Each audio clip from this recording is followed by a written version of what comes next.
Okay, this is just another vector word problem. This one is a little bit harder to set up. The math is still about the same, but I wanted to give you one more example before you tried the next set of problems. So hit pause and copy down that problem if you want to have it in your notes, the exact problem.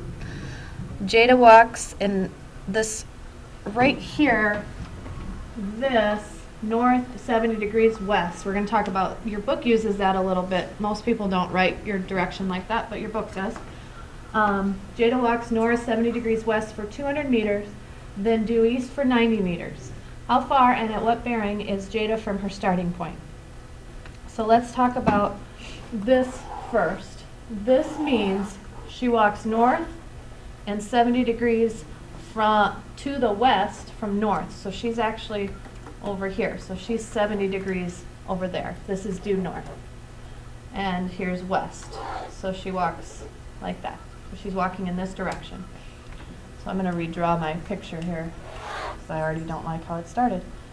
So here's your coordinate plane. If she's walking due north and then goes 70 degrees to the west, she's actually at what I would call, if I was in standard position, I would call this 200 meter walk, I would call that at an angle of 160, which I got from just saying 90 from here to here plus 70, so this is 70 and this is 90, so 90 and 70, my standard angle is at 160. Then when after she walks the 200 meters, it says she goes 90 meters due east. So east would be to this direction, 90 meters. And now what you want to know is how far and at what bearing, or what direction, is she from her starting point. So here's her starting point. You want to know your resultant.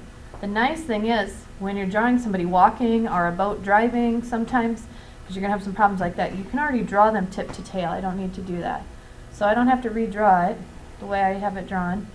So my resultant is that green. So I want to know how far is she from there, so the resultant. And then I want to know the direction of that resultant, so the magnitude and the direction.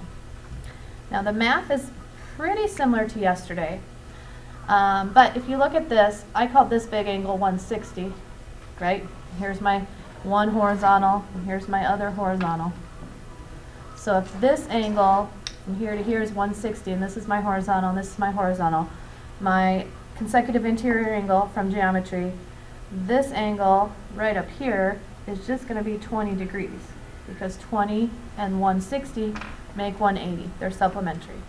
So now I know that. I can find the magnitude of my green resultant vector by saying c squared equals my two sides, 200 squared plus 90 squared minus 2 times 90 times 200 times the cosine of 20.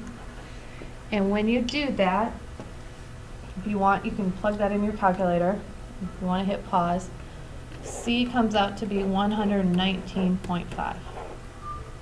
So the length, or the magnitude, of my resultant vector is 119.5. So she's 119.5 meters from her starting point. Now, you need to know the direction. And here, this again, you can do a couple different ways. What I'm going to do, I think, by looking at this picture, kind of going through what I want to do, I think I'm going to find this little baby angle right here inside my triangle. I'm going to find that and work with that. So if I want to find that baby angle inside my triangle, that's opposite of 20. So the sine of 20, no, I lied, that's not opposite of 20, that's the angle. It's opposite of 90. So the sine of my baby angle, I'll call it A, over 90 equals the sine of 20 over my resultant, which was 119.5. And remember, you're going to get a decimal here because you're going to have the sine of A equals 90 times the sine of 20, and you're going to divide that by 119.5, and you're going to get a decimal, so then you'll have to take the arc sign of that decimal.